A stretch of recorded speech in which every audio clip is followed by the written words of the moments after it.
Bonjour Jean-Pascal. Pascal, bienvenue à notre émission de Mass Motor.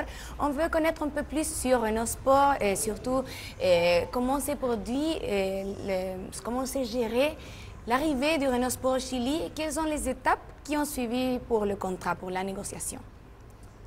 En fait, nous avons été contactés en France il y a maintenant bientôt 2 ans par des personnalités chiliennes qui souhaitaient améliorer le rallye ici et un petit peu renouveler le type de voiture qu'il y avait dans les rallyes au Chili et surtout l'internationaliser.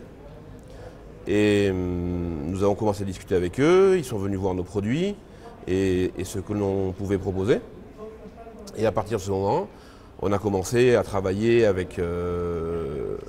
Felipe Horta, donc qui est l'organisateur de Rallye Mobile, le promoteur de Rallye Mobile, pour faire venir ici quelques voitures que nous produisons, en l'occurrence des Clio R3.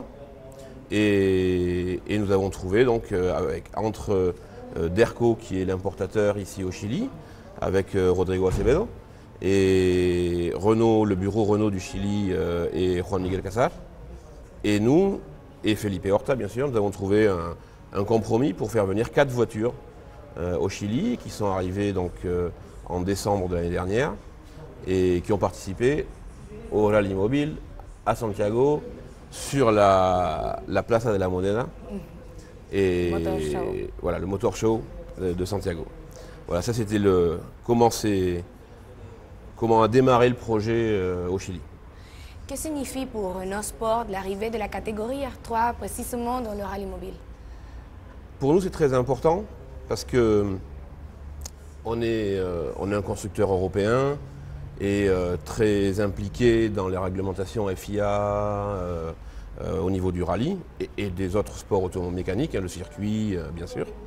Et c'était important quand le Chili a souhaité venir rentrer complètement dans les catégories FIA. Ça nous a permis à nous d'être présents ici au Chili et de venir aider bien sûr Renault à développer son image dans le pays, mais aussi le rallye au Chili en leur proposant de nouveaux produits plus performants, plus fiables que ce qu'ils pouvaient connaître jusqu'à présent. Et Pascal, quelle est ton analyse du comportement de Renault Clio R3 dans cette première date de la manifestation à Coyhaique? Donc pour nous c'était une grande découverte en fait ce type de terrain. On n'a pas l'habitude de connaître ce type de terrain en Europe où c'est très rapide, où on prend des vitesses de pointe importantes. Donc il a fallu d'abord travailler sur le setup de la voiture. On a pu le faire au shakedown en fait, la partie qui est avant le rallye. On a su arriver à trouver quelque chose, un bon compromis pour le rallye. Je pense que ça demande encore du travail sur peut-être l'étagement de boîte, toutes ces choses-là pour arriver à sortir une auto qui correspondrait bien aux conditions du rallye ici. C'est un premier rallye plutôt satisfaisant en fait. On finit 2e, 3e et 4e de la catégorie R3. Les 4 voitures rallye à l'arrivée, malgré quelques petits soucis techniques, mais bon c'est des soucis on va dire de débutants. Il faut que les teams apprennent les voitures, apprennent à les connaître, à y travailler dessus. Ça change d'une voiture je pense qu'ils connaissaient en groupe N. Il y a plus de réglages possibles, plus d'étendue de réglages possibles exactement. Donc un gros point positif, un gros premier rallye positif pour nous dans l'ensemble. Et quel est l'avenir, le futur de la catégorie ici au Chili? Quelles sont les étapes à suivre pour son évolution, pour un positif développement? Je pense que déjà la catégorie R3, là, comme on l'a pu le voir à sa première rallye de la saison, c'était très compétitif. On a des jeunes pilotes qui vont très vite, qui se battent entre eux à quelques secondes près, puisqu'on voit bien qu'au bout de tous les chronos qu'il y a eu 23 secondes entre le premier et le second, ce qui n'est pas grand chose.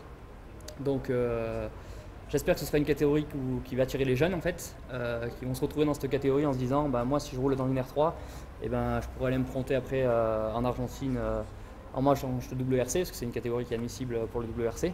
Toutes ces choses-là, se dire pourquoi pas aller en Europe. Pour les jeunes, je pense que c'est important de prendre une catégorie au niveau mondial pour qu'ils puissent progresser après à l'international si leur désir est de faire de l'international évidemment. Pour finaliser, Jean-Pascal, on veut savoir alors quelle est la possibilité du Chili de devenir en fait l'axe central de distribution en Amérique latine de Renault Sport. Ça, c'est un autre problème. Tenant compte le développement du sport. Je vais revenir sur la question que tu posais juste avant. Je crois que pour que la catégorie R3 se développe bien ici, il faut que les teams et les équipes au Chili commencent à monter ici leurs voitures. C'est-à-dire qu'ils n'achètent plus des voitures qui sont montées en France ou en Italie ou en Angleterre, mais qu'ils achètent les pièces et qu'ils s'approprient la technologie ici et qu'ils commencent à monter les voitures ici.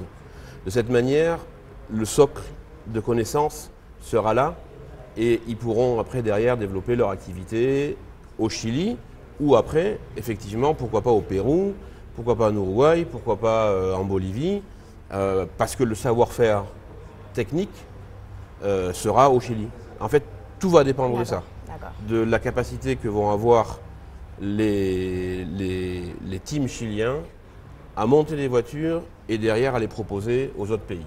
Sachant que la politique économique du Chili est une politique économique dynamique où on le voit, les importations sont faciles, le commerce est facile au Chili et il y a un vrai savoir-faire, une technologie ici et un vrai savoir-faire. Donc il n'y a pas de raison que le Chili ne puisse pas devenir un jour, comme a pu l'être l'Argentine à une certaine époque, un point d'entrée et d'expansion du rallye en Amérique latine. Bien sûr, on a des possibilités. Oui.